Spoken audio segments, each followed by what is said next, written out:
France, dégage. France, rentre chez toi. Abat l'impérialisme français en Afrique. Voilà les types de phrases que l'on a entendues la semaine dernière en Afrique du Sud. Je ne sais pas si vous avez suivi cette actualité. Si vous ne l'avez pas fait, c'est bien dommage. Est-ce que vous connaissez Julius Malema? Si vous ne connaissez pas Julius Malema, je ne sais pas quoi vous dire. Ok, Julius Malema, c'est un Sud-Africain qui est très connu. C'est un activiste, c'est le leader d'un parti qui s'appelle l'EFF, Economic Freedom Fighters, en français, les combattants pour la liberté économique. C'est un mouvement qui se veut panafricain et qui est très populaire en Afrique du Sud et même de manière générale dans le sud de l'Afrique, parce que ce sont des gens qui sont habitués à pas mal d'actions push. Et la semaine dernière, à l'occasion de la journée africaine, ils ont décidé d'aller s'attaquer à la France et notamment à Pretoria, à l'ambassade française. Ils ont fait quelque chose d'impensable en zone francophone. Ils ont venu, et sans prévenir, hein, ils ont venu et ils ont fait un sitting, ils ont bloqué l'ambassade de France et ils ont intimé à l'ambassadeur français de sortir pour récupérer un mémorandum qu'ils avaient rédigé pour lui. Dans le mémorandum, c'était assez violent quand même, hein. Ils accusaient la France d'être à l'origine de la pauvreté de beaucoup de pays en Afrique au travers de plusieurs mécanismes qu'on va voir dans cette vidéo. Mais ensuite, je vous dirai ce que j'en pense, parce que je pense que parfois, nous ne combattons pas toujours de manière stratégique le bon ennemi. Julius Malema, donc avec son équipe, ils sont venus devant l'ambassade de France et les phrases que je disais en début, ils les ont clairement dites. Hein, il faut que la France dégage, il faut que la France libère l'Afrique, il faut que la France s'en aille. Et ils ont commencé à expliquer pourquoi est-ce qu'ils faisaient ça. Ils ont expliqué qu'ils faisaient ça parce qu'à la base, puisque la France n'a pas de problème en Afrique du Sud, la France n'est pas impérialiste en Afrique du Sud.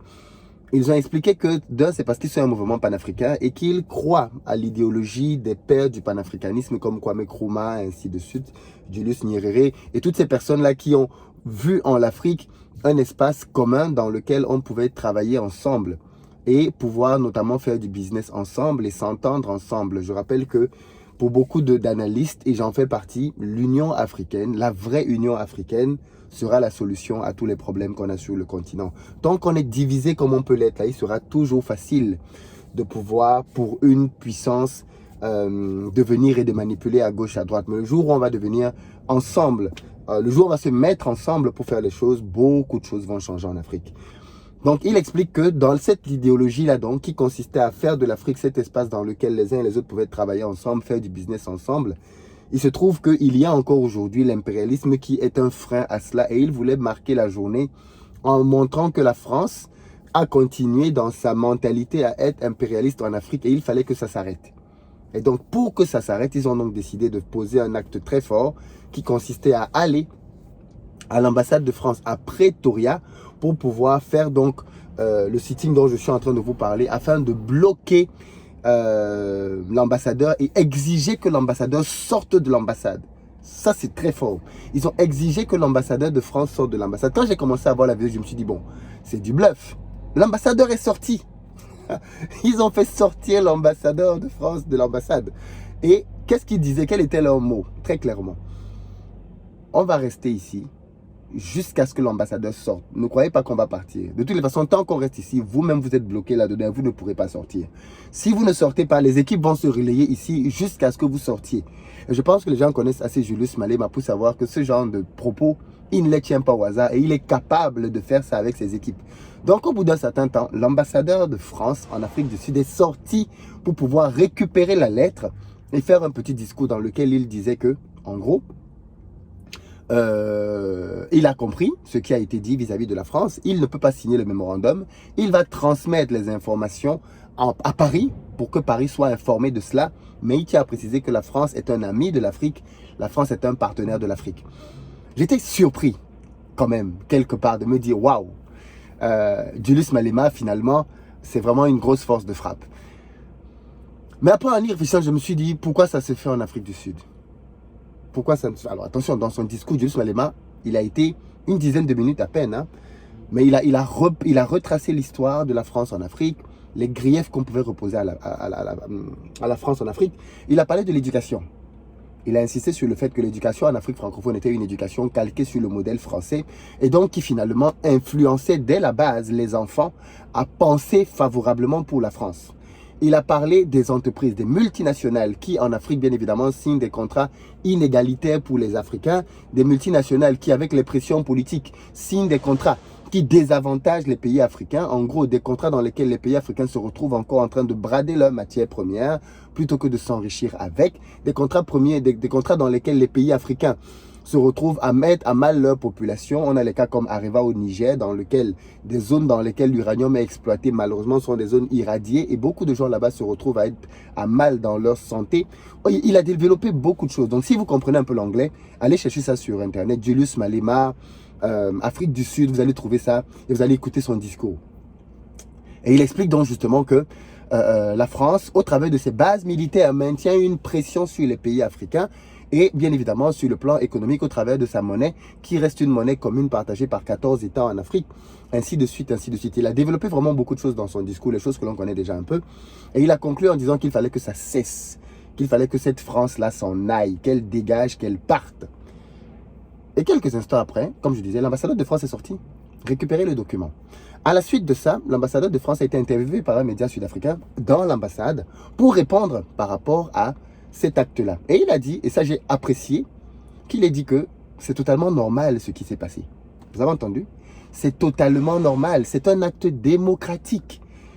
Il est normal que l'on puisse interpeller l'ambassadeur de France. Ils ne sont pas venus casser, ils ne sont pas venus brûler. Ils ont juste parlé et exprimé leur opinion. C'était une marche organisée qui a eu lieu. Et donc, c'est normal que l'ambassade vienne et réceptionne le courrier. Il n'y a pas de problème. Une réponse va être donnée à ce courrier. Mais d'ores et déjà, l'ambassadeur de France a tenu à préciser que on ne peut plus être dans une période dans laquelle on continue en permanence de rendre la France responsable pour tout ce qui se passe en Afrique. Ça a été le principal point de l'ambassadeur de France. On ne peut plus faire de la France le seul responsable de tous les problèmes africains. Aujourd'hui, en Afrique, il y a une tendance à vouloir tout mettre sur le dos de la France ou alors de l'Occident. Comme si les Africains eux-mêmes étaient irresponsables de leur développement, étaient irresponsables des choix qu'ils pouvaient faire et que tout incombait à la France. Il a reconnu que dans l'histoire, la France a forcément sa part de responsabilité et il faut qu'elle puisse l'assumer. Mais lui, il n'est pas d'accord et la France n'est pas d'accord pour qu'aujourd'hui, on soit en train de dire que dès qu'il y a un problème, c'est la faute de la France, c'est la faute de la France, c'est la faute de la France. Voilà un peu grosso modo ce qui s'est passé en Afrique du Sud. Mais la question que je me suis posée, c'est fondamentalement, et cette partie-ci va déplaire à beaucoup de gens, je sais, mais il faut le dire. Pourquoi est-ce que ce genre de choses n'arrive pas en Afrique francophone? À un moment donné, il faut toujours que l'on se regarde dans la glace. Pourquoi est-ce que ce que Julius Malema a fait en Afrique du Sud ne se fait pas au Cameroun, en Côte d'Ivoire, au Sénégal? Vous savez pourquoi? Parce que dès que vous allez dire que vous organisez une marche comme ça, vous allez être interdit. La marche va être interdite. Vous n'aurez pas le droit de manifester démocratiquement pour dire qu'il y en a marre de X, Y ou Z. Vous ne pouvez pas le faire parce que ce sont les autorités même du pays qui vont l'interdire. Julius Malema, j'ai oublié de le dire dans son discours, il a dit que les parlements africains étaient infiltrés, inféodés. La France avait inféodé les parlements africains. C'est-à-dire que les lieux de décision étaient souvent des lieux dans lesquels il y avait la France. Et ça, beaucoup ne le savent même pas. Mais plusieurs se sont déjà plaints de ça. Quand vous allez à l'Union africaine et qu'il y a des réunions de l'Union africaine, vous avez plein de Français, d'Européens dans les couloirs. Plein d'Européens dans les couloirs. On se demande qu'est-ce qu'ils viennent faire là. Est-ce que quand il y a des réunions de l'Union européenne, vous avez un seul Africain à des kilomètres? Non. Comment expliquer que quand les Africains se réunissent donc pour pouvoir prendre des décisions, l'Union européenne, les Européens sont dans la salle? L'une des raisons, une fois de plus, c'est parce que l'Europe finance le développement, la marche de beaucoup d'instances en Afrique. Et parce qu'ils financent donc, ça leur arroge le droit, pense-t-il, de pouvoir être là, même quand il faut décider. C'est une réalité. Nous disons que nous voulons l'indépendance, mais nous ne payons pas le prix de l'indépendance. Si tu dis que tu veux être indépendant, tu ne dépends de personne, tu n'as pas à tendre la main pour qu'on te donne de l'argent. En réalité, les Africains ont de quoi, avec leurs propres ressources, prendre en charge leurs instances. On n'a plus besoin d'être financé par l'Union européenne. La CEDEAO n'a pas besoin d'être financée par l'Union européenne. La CEMAC n'a pas besoin de ça. Mais la réalité, c'est que dans nos pays, et ça c'est le combat dont nous parlons très peu, il y a dans nos pays une certaine résistance au changement. Une grande résistance au changement. Je vous rappelle que pour que le Mali, et il a parlé du Mali aussi d'ailleurs, pour que le Mali, et plusieurs de nos leaders ont été maintenus au pouvoir par la France, donc pour que le Mali, et il a aussi parlé de ça, il a pris le cas de Paul Biya au Cameroun en disant que Paul Biya a été maintenu au pouvoir à plusieurs reprises grâce à la France.